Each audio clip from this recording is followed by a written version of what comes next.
और सत्संग सुनने के बाद परिणाम जानकर रूह काम जाती है। हाँ, कुछ करिए यही परिणाम यही के। सत्संग का प्रभाव है।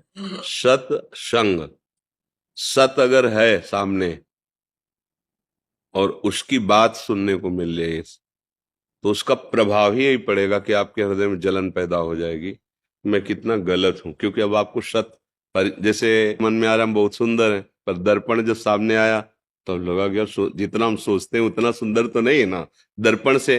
तो सत्संग क्या है? ये ज्ञान दर्पण है।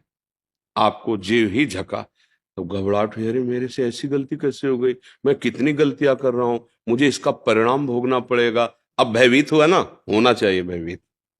अब भय से निर्भय की हमारे अंदर वृत्ति कि मैं कैसे बचूं, तो भगवान कह रहे हैं कि जो सभीत, सभीत माने भयभीत, जो सभीत आवा सर नाई रखियो ताहि प्राण की नहीं। हमारे भगवान के वचन है कि अगर भयभीत होकर कोई जीव कि मैंने तो बहुत गलतियां की, बहुत पाप की, अब भगवान के सिवा मुझे कोई नहीं बचा सकता, और मेरी शरण में आ गया, तो भगवान कह रहे जैसे सब अपने प्राणों को दुलार करते ना, मैं ऐसे दुलार करूंगा उसका।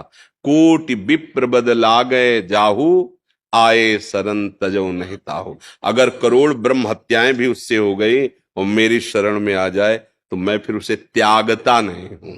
तो हमें लगता है कि डरना तो चाहिए, इस डर से मन जो है गलत कामों की तरफ जाएगा नहीं और भगवान की शरणागति हो जाएगी। क्योंकि भगवान ही एक ऐसे हैं जो बुरे आचरण वाले को भी गले लगाते हैं, दूसरा इस सृष्टि में कोई नहीं। जिसके साथ आप उसके अनुकूल व्यवहार करोगे तो दोस्त बनेगा, चाहे वो कोई भी हो, स्त्री हो, पुरुष हो, बच्चा हो, बूढ़ा हो। और आपसे प्रतिकूल व्यवहार बने फिर गले लगाए, ऐसा तो मुझे नहीं लगता सृष्टि में कोई हो। फिर ये एक ही उपाय है कि भगवान और भगवान के जन ही एक ऐसे हैं जो गिरे हुए को हृदय से लगा के और उठाकर आगे बढ़ाते। नहीं, संसार का स्वरूप बहुत विचित्र है। यहां तुमसे काम बन रहा है, स्वार्थ की पूर्ति हो रही तो हाथ मिलाएगा। तो हमारे एक मित्र हैं प्रभु, जो केवल हमको स्वीकार करते हैं, हमारे अवगुणों को नहीं देखते। प्रभु का स्वभाव है जन अवगुण प्रभु मान न काऊ, दीन बंधु अति मृदुल स्वभाव। हमारे भगवान का बहुत करुणामय स्वभाव है, बहुत करुणामय।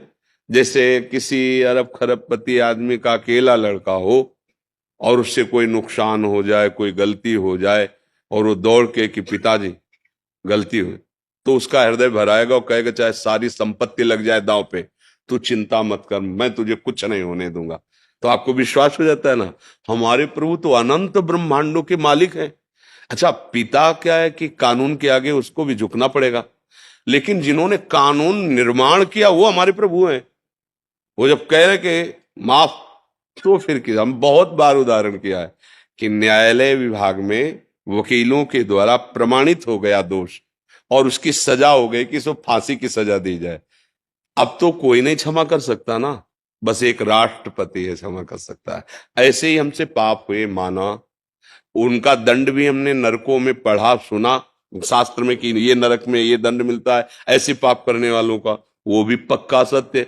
पर एक उपाय है, भगवान गरज करके कहते हैं सर्वधर्मान परित्यज्य माम एकम शरणम व्रज अहम त्वाम सर्व पापेभ्यो मोक्षयिष्यामि मा शुचा।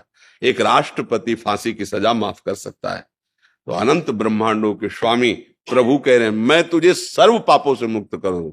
तो डरना, तो हम ये नहीं कह रहे कि ना डरो, नहीं डरोगे तो मन फिर उन्हीं पापों में करेगा कि बाद में भगवान से फिर क्षमा मांग लेंगे। ऐसा सिद्धांत नहीं है। सिद्धांत ये है कि जब तक हमने जाना नहीं था, जानते हुए भी वो ना जानना ही है। जब सत्संग सुना, संतों का संग मिला, अब समझ आई, तो अब एक हमें सूत्र डालना पड़ेगा हृदय में कि आज तक जो किया वो अब आगे नहीं करूंगा। अगर कहीं विवश होके फिसल के होता है, वो भगवान अंदर बैठे हैं, वो संभाल लेंगे, उसका कोई आपको दंड भोगना नहीं पड़ेगा। भगवान हृदय में बैठे हुए सारे, लेकिन जानबूझ के नहीं, वो अंतर्यामी, उसको किसी सलाह की जरूरत नहीं, वो अंदर ही देख रहा है। तो हमें लगता है कि हमारे कल्याण मार्ग में ये बात तो जरूरी कि आपको डर होना चाहिए, शास्त्र का डर, समाज का डर, कानून का डर, भगवान का डर, ये आपको अच्छे मार्ग में चलाएगा। ये जो भय है ना, ये हमारे मन को अच्छे रास्ते पे चलाते हैं। तो ये भय तो रखना चाहिए, पर इतना भी भयभीत ना हो जाए कि हम भगवान का भरोसा ही ना रख पाए कि हम तो इतने नीचे कि भगवान, हम ऐसा नहीं है।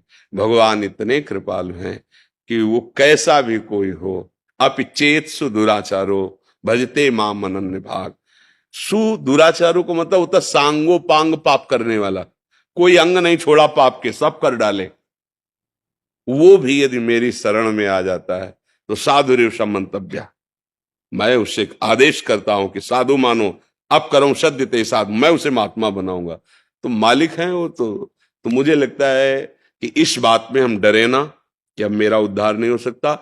इस बात से डरे कि जो गलतियां हुई वो पुनः गलतियां ना हो, और भगवान का आश्रय लेकर नाम जप करें, अच्छे आचरण करें। जो गलतियां शरीर से हुई हैं अब उनका हम सुधार करें, उनको हम सावधानी पूर्वक रोकने, और अगर नहीं रुक पाते, पूर्वाभ्यास फिसल जाते, फिर खड़े हो, फिर चलो, नहीं नहीं करो, फिर फिसल जाते हो, फिर खड़े हो।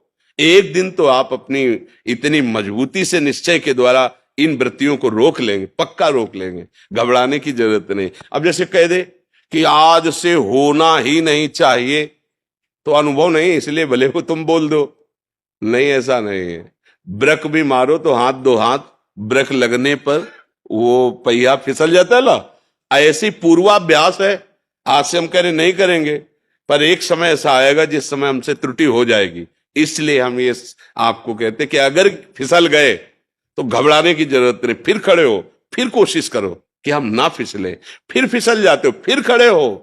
ये हारने वाला मार्ग नहीं, जीत आप पक्का जाओगे, क्योंकि संत वचन और भगवान की कृपा ये साथ है। ये मान लो, हारोगे नहीं अब।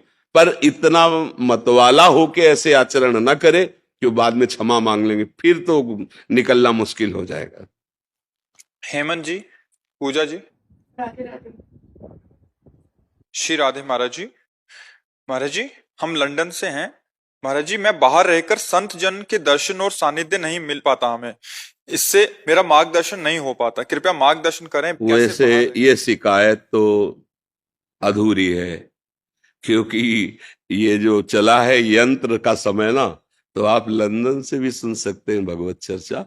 हर संत जो महापुरुष जन है, कृपा करके वो वाणियां अपनी अपनी डालते ही हैं यूट्यूब में। तो हमें लगता है कि कहीं से भी सुना, लंदन से नहीं सुना जा सकता, ये बात एकांतिक सुना जा सकता है ना।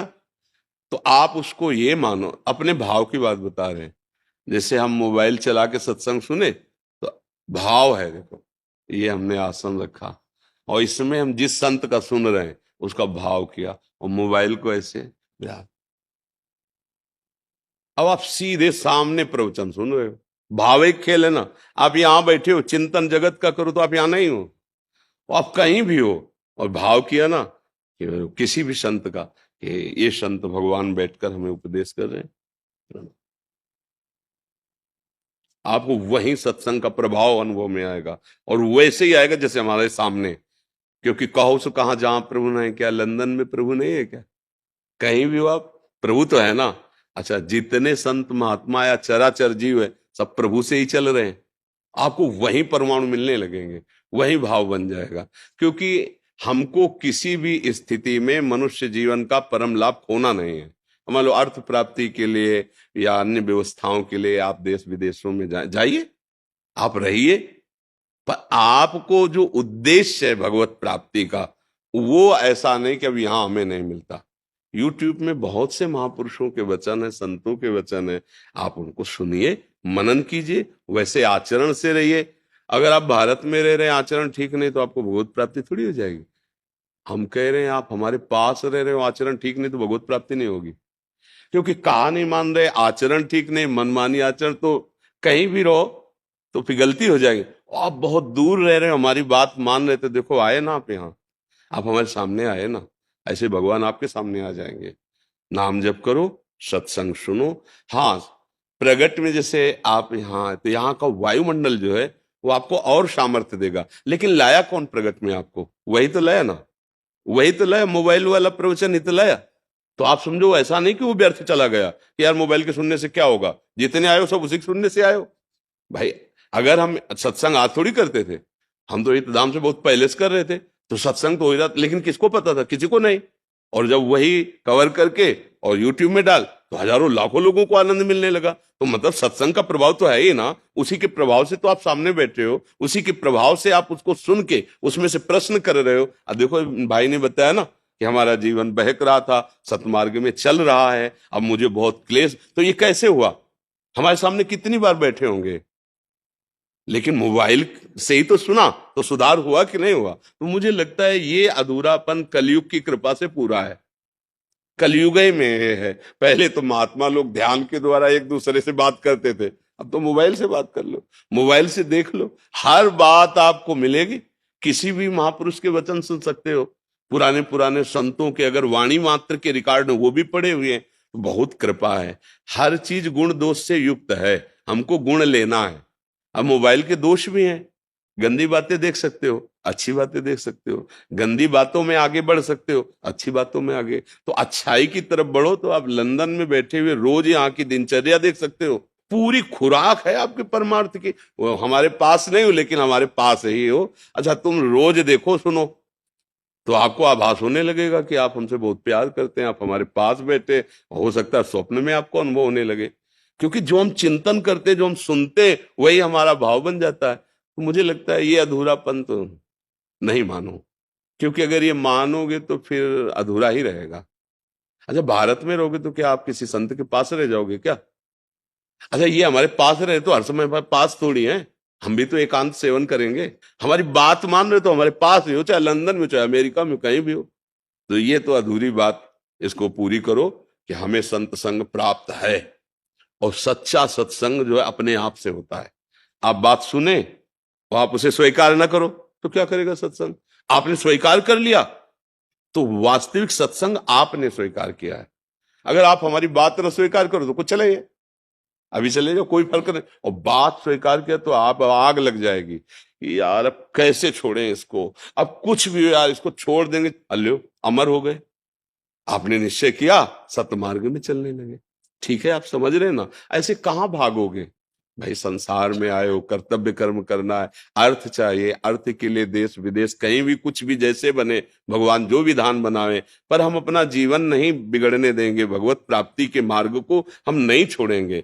अब ऐसा तो नहीं कि आप विदेश रहो तो मांस ही खाना जरूरी है, कुसंग है, अधिक कुसंग की बाहुल्यता है, पर नहीं, सत्संग भी तो है। हम अपने सत्संग के हिसाब से अपना व्यापार, नौकरी, जो भी सर्विस है वो किए और अपने भजन में लगे हुए। तो ये जरूरी तो नहीं है कि हमको वो करना ही पड़े, ऐसा नहीं होता। कहीं भी हो, किसी भी डिपार्टमेंट में हो, उसमें इतनी तो छूट होती है कि आप जो चाहो खा सकते हो। तो मान लो ठीक है, वही रसोई है, मान लो आर्मी में है, अब वही रसोई, तो अपना वो चीजें ना खाए जो आपको ऐसा लगता है बिना खाए काम चल जाएगा, हमारा शरीर स्वस्थ रहेगा, भजन बनेगा। तो बहुत सुलझने की जरूरत है, कहीं भागने की जरूरत नहीं। क्यों? समझ में आ रहा है? महेश कुमार शर्मा जी। महाराज जी, इनका प्रश्न एक थोड़ा सा अलग सा है। महाराज जी, ये वन विभाग में रेंजर है महाराज जी, वन विभाग होता है, उसमें उसमें ड्यूटी के दौरान वन जीवों, चीतल, हिरण, नीलगायों को आवारा कुत्तों से बचाने के लिए कुत्तों को मरवाना पड़ता है महाराज जी। ड्यूटी के दौरान बाघों के संरक्षण हेतु भैंस के पाड़ों को बाघ के आगे डालना पड़ता है महाराज जी। इन कह रहे हैं कि उक्त जीवों की हत्या करवाने में मैं पाप का सहभागी हूँ, क्योंकि मेरी सेवा ही है उस वन विभाग के व्यवस्था को बनाए रखने के लिए। श्यामा श्याम के प्रेम रंग की प्राप्ति के विषय में उपासक को जो संशय हो, हम वही चर्चा, क्योंकि व्यवहार बहुत और धर्म की बड़ी सूक्ष्म गति है, धर्म की बड़ी सूक्ष्म गति है। उसका निर्णय करने के लिए बिना पवित्र हृदय हुए स्वीकृति भी नहीं होगी, और निर्णायक यदि धोखे से उत्तर गलत दे दे तो उसकी दुर्गति हो जाएगी। धर्म का बड़ा सूक्ष्म विषय है। अब जैसे सिंह है, वो कोई घास तो खाएगा नहीं ना, सिंह है उसको मांसाहार है, पर हम किसी गाय, भैंस, पशु को पकड़कर उसके सामने फेंकना, ये हमारे लिए तो पाप हो जाएगा ना। वो अपने बल से किसी भी पशु की हिंसा करके खाता है, उसके लिए उसका पाप नहीं, क्योंकि उसका आहार है। लेकिन हम उसको, तो फिर हमारी नियत में वो हिंसा होगी ना, हम तो दे रहे ना।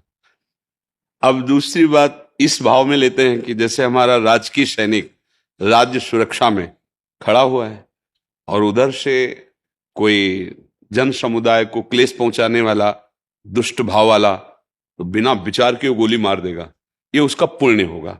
धर्म का बड़ा सूक्ष्म निर्णय है। अब जैसे आप पशुओं की रक्षा में हैं, उन पशुओं की जिन रक्षा का विभाग आपको दिया गया है, उस रक्षा हेतु आप जो कर रहे हैं, आपको जो आदेश दिया गया है, तो उसके बड़े अधिकारी उस विषय के, आप तो एक आज्ञा का पालन कर रहे हैं उस रक्षा विभाग में, आपका पशुओं की रक्षा का विभाग है। पर जब ये प्रश्न आएगा कि हमको ये जानवर उसके आगे डालना है, तो उसमें हम भी सम्मिलित हो जाएंगे। बात इसमें स्पष्ट है। वो जबरदस्ती जंगल में किसी को अपना शिकार बना के खाता है, उसको कोई पाप नहीं। लेकिन आप उस पशु को जबरदस्ती उसके सामने डाल रहे, तो ये तो अपराध है, पाप है इसमें। क्योंकि अब हम तो देख ही रहे हैं ना, वो अपने जीवन की आशा हर जीव रखता है। किसी जीव की रक्षा के लिए हम किसी जीव की हत्या, हाँ, हमें अगर उसके प्राण पोषण के लिए जरूरत है, वो तो बात हो गई। जैसे महाराज शिवी की शरण में जब कबूतर आया तो देखा कि बाज बैठा हुआ है। कबूतर ने कहा मेरी रक्षा करो, बाज मुझे मार। तो उन्होंने कहा कि अब तो आपको नहीं खाने देंगे कबूतर को, क्योंकि मेरी शरण में आ गया। और उसे कहा तुम निर्भय हो जाओ। बाज से कहा कि तुम जो पाना चाहो। तो बोले आप जानते हो कि हम कोई फल फूल थोड़ी खाते हैं, हम तो मांसाहार करते हैं। तो बोले हम कसाई वाड़े से मांस मंगा देते हैं आपको। बोले नहीं, सब जानते हो, शास्त्रों में वर्णन कि मेरा आहार कबूतर पक्षी होते हैं, आप कैसे हमारे आहार को छीन सकते हैं। उनका अब हमारी शरण में आ गए, अब तो नहीं दे सकते आपको, आप दूसरा उपाय बताओ। अगर आप हमारा मांस खाना चाहें तो हम आपका दें, आप राजी हो जाओगे? इस कबूतर को तो नहीं देंगे। बोले हाँ राजी हो जाएंगे। तो उन्होंने अपने शरीर का मांस दिया और इतिहास में उनकी महिमा गाई जाती है। जब एक पलड़े पे कबूतर को बैठाला और मांस डालने लगे, तो कबूतर के रूप में साक्षात अग्निदेव थे और बाज के रूप में देवराज इंद्र थे। तो पलड़ा इतना कि अपने आप फिर बैठ गए और कहा मेरे को खा लो पर कबूतर को नहीं खाने में। देखो धर्म का विषय तो इतना है। अब हम जबरदस्ती किसी जीव को उस हिंसक पशु के आगे डाल रहे, मेरी राय में, मेरी समझ में जो अभी मुझे भगवान प्रेरित कर रहे हैं कि ये धर्म विरुद्ध आचरण, वो बलात् जबरदस्ती खाता है, ये उसका स्वभाव, उसका बल, और जंगल का राजा है, उसका आहार। लेकिन हम बलात् घसीट कर उसको, तो ये विषय तो हम उत्तर देने में हिचकते हैं कि ये अपराध से सम्मिलित होगा उस जीव के लिए। अब आप और आपके अधिकारी वो क्या निर्णय वो आप जाने, लेकिन जहां प्रश्न कर रहे हैं उसका। अच्छा, पागल कुत्ता है, आवारा कुत्ता है। अब आपको पक्का पता है कोई पागल है, आपने डॉक्टरी जांच कराई पागल है। अगर कुत्ता पागल नहीं है तो क्या उसका जीने का अधिकार इस भूमंडल पे नहीं है क्या? भाई छिपकली है, मच्छर है, क्या इनका अधिकार नहीं? तुम्हारे लिए पूरा कमरा मिल गया, छिपकली एक जगह छिपकी, आप अपनी सुरक्षा कीजिए, लेकिन उसको मार नहीं सकते आप। उसको भी तो सृष्टि में जीने का अधिकार है। तो वो पागल नहीं है, आवारा शब्द आप उसको दे दें, तो आवारा का मतलब है कि वो जीना चाहता, वो पागल नहीं है। कोई से घर में नहीं पाले पर वो जीना चाहता है, तो अब उसको मारना पाप तो लगेगा ही। अब कोई व्यक्ति आपकी समझ में नहीं आ रहा, आप गोली मार देते तो आपको अपराध लगे, पहले समझिए वो कौन है। अगर ऐसे कि वो हमारे समझ में नहीं आया, मतलब लग रहा था कि हो सकता है, हो सकता में उसको दंड देने के लिए पहले जांच कीजिए। जैसे हो सकता है कि ये चोर है, मार दिया महात्माओं को, आपने पीछे सुना होगा। ये कानून है क्या? आप उसको बंदी बना लीजिए, आप उसकी जांच कीजिए, जब अपराधी निकले तो दंड दीजिए कानून के अनुसार। तो चाहे कोई भी जीव, हर जीव जीना चाहता है, और उस जीव को एक जीव की रक्षा के लिए यदि ऐसा, हम तो हमें लगता है कि ठीक नहीं है। क्योंकि 100 अगर पालतू कुत्ते होते तो 200 आवारा भी होते हैं। अब हमसे जो पूछ रहे हो ना, आप जहां पूछ रहे हो अध्यात्म का विषय है यहाँ, तो इसलिए हम तो यही कहेंगे ऐसा शास्त्र में हमने पाया है। तो इसलिए अभी ये बहुत सूक्ष्म विषय है, क्योंकि जीव हत्या, इस पर तो बहुत, अगर हम गलत निर्णय कर दे तो हम दंड के भागी होंगे। इसलिए ऐसा नाम जप करते रहना, कैसी भी परिस्थिति हो, राधा राधा राधा राधा। अब भगवान जहां जैसे रख रहे, सावधानी रखो, ये जैसा विकास साहू जी, ओडिशा से। राधे राधे महाराज जी, आपके चरणों में कोटि कोटि प्रणाम। महाराज जी, मैंने आपके एक कथा में सुना था कि जब अपने परिवार और संबंधों से जब दुख और अपमान मिलता है, तब उसे श्री जी की कृपा माना जाता है। इसी कृपा को अनुभव करते हुए पिछले 8 महीनों से राधा नाम जप और आपके बताए हुए मार्ग पर चल रहा हूँ। इसलिए मुझे भौतिक सुखों से विरक्ति सी आ रही है, लेकिन मन के अहंकार को त्यागना मुश्किल सा हो रहा है। देखो, जब इसको भाई थोड़ा थोड़ा समझ लो। ये तो सत्य विषय कि यदि ईमानदारी से आप भजन करोगे तो असलियत में फिर आपका मन बताने लगेगा कि सब ड्रामा है, कहीं सुख नहीं असलियत में। इसलिए हम कई बार सत्संग में कहा है कि आपको जो भोग बहुत प्रिय हो तो आप नाम जप करते हुए उसको स्वीकार करना, फिर डायरी में उसी समय लिखना उसके बाद कि आपको क्या सुख मिला। क्योंकि थोड़ी देर बाद फिर माया भुलवाएगी, उसी का चिंतन करवाएगी, फिर तुम्हें आकर्षण करेगी। और अगर वो दिमाग में बैठ जाए उस समय पूरे फाइनल, खाया पिया पूरा फाइनल, अब क्या है, क्या सुख मिला, थोड़ी देर बाद फिर लालसा। अगर मिला होता तो शांति तो मिल जाती, नहीं बोले शांति मिली कितने मिनट के लिए, फिर नवीन भोग की आकांक्षा, फिर नवीन तन की आवश्यकता, नवीन पदार्थ के। ये प्रपंच, ये माया कभी नहीं। तो जब हम सत्य भजन करते हैं, वास्तविक ईमानदारी से सत्यता से चलते हैं, तो ये तो मृत्यु लोक के भोग हैं, ब्रह्मादिक के भोग सब विषम लागता है। पर चतुरता ये है कि दिखावा नहीं होना चाहिए। क्या, उसी भोगों के बीच में रहो, उसी परिवार में रहो। मन बैरागी हो रहा ना, नाम जप करो और किसी को जानने मत दो, अपने कर्तव्य का पालन करो, निकल जाओगे। अभी बैराग उठा, मान लो आप भाग पड़े, अब शरीर की आवश्यकताएं जागृत होंगी माया के द्वारा प्रेरित होकर, क्योंकि अब निकलना चाहते हो ना। तो आपके सामने भूख प्यास काम क्रोध लोभ मोह मद मत्सर एक साथ टूटेंगे आपके ऊपर। अब आप व्यवस्था के चक्कर में पड़ोगे तो जो तुम्हें भजन के बल से वैराग्य मिला था ना, उसकी धज्जियां उड़ जाएंगी। यार कहीं तो खाने को मिले, कहीं तो रहने को मिले। और अगर खाने पीने को भंडारा और चक्र हो ना, अब और चाहिए, क्योंकि पूर्वाभ्यास इंद्रियों का है। अब क्या करोगे, अगर इधर उधर गंदा देखोगे तो नीचे गिर जाओगे। इसलिए बहुत समझ के, वैराग्य बहुत अच्छी बात है, पर अंदर का, बाहर का नहीं। वो इसी घर में रहो। अब मान लो आपने पाणी ग्रहण किया, पत्नी आपको तो वैराग्य चढ़ा है, उसका संसार का भाव, भगवान नाम लेते हुए उसकी भाव, क्योंकि अधिकार है, पाणी ग्रहण किया है, उसकी भावना की पूर्ति। अब ये नहीं कि भाई हमने सुन लिया कि ब्रह्मचर्य सर्वोपरि साधन, अब हम नहीं, ऐसा नहीं। अगर वो व्यभिचार धर्म में उतरती हो, आपने पाणी ग्रहण लिया तो आप पाप के अधिकारी बनेंगे। आपको संयम से रहते हुए उसको समझा बुझा के जितना लंबा समय खींच सके, क्योंकि आपने पाणी ग्रहण लिया। अगर बुद्धिमानी से नहीं चलोगे ना, तो ये माया है, 4 दिन का वैराग्य है, फिर पिछला को वहीं खड़ा कर देगी। पक्की बात समझो, धर्म से चलो और अंदर से वैराग्यवान रहो। इससे बढ़िया बात क्या है, अंदर से हमें संसार अच्छा नहीं लगता और भजन चल रहा है। क्योंकि अब गृहस्थी में हो, अगर तुम मान लो नई अवस्था होती, संसार का स्वाद नहीं लिए और ऐसा कि अब हमें वैराग चल रहा है, तो कहते निकल के देखो भला, देखो महीना 2 महीना बिल्कुल परिवार के संबंध से शून्य होकर अलग जगह रहो, फिर देखो तुम्हारी मना स्थिति क्या है। खान पान की कोई व्यवस्था नहीं, रहने की कोई व्यवस्था नहीं। देखो अब बोले हाँ 4 महीने हो गए कोई व्यवस्था, हाँ तो और आगे बढ़ो, आओ अब इस तरह से चलो, फिर वो क्रमशः चला जाता है।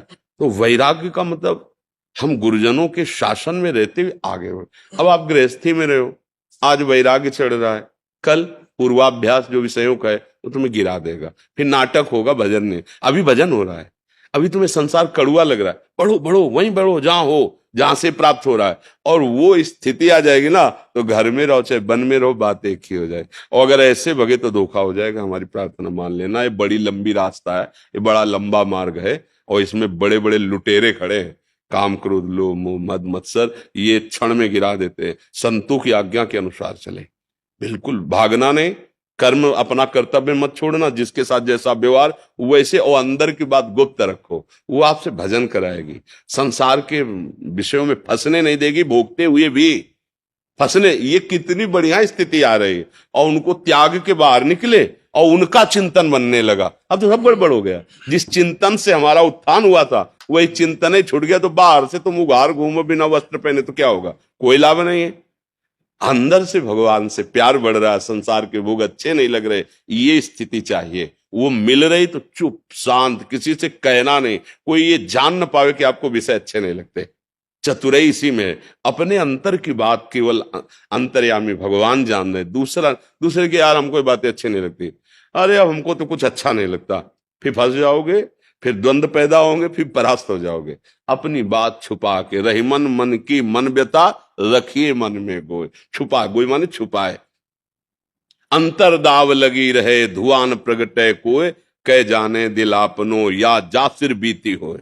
ये भगवत मार्ग, कोई को जान न पावे अंदर तुम्हारे क्या चल रहा, बाहर से वैसे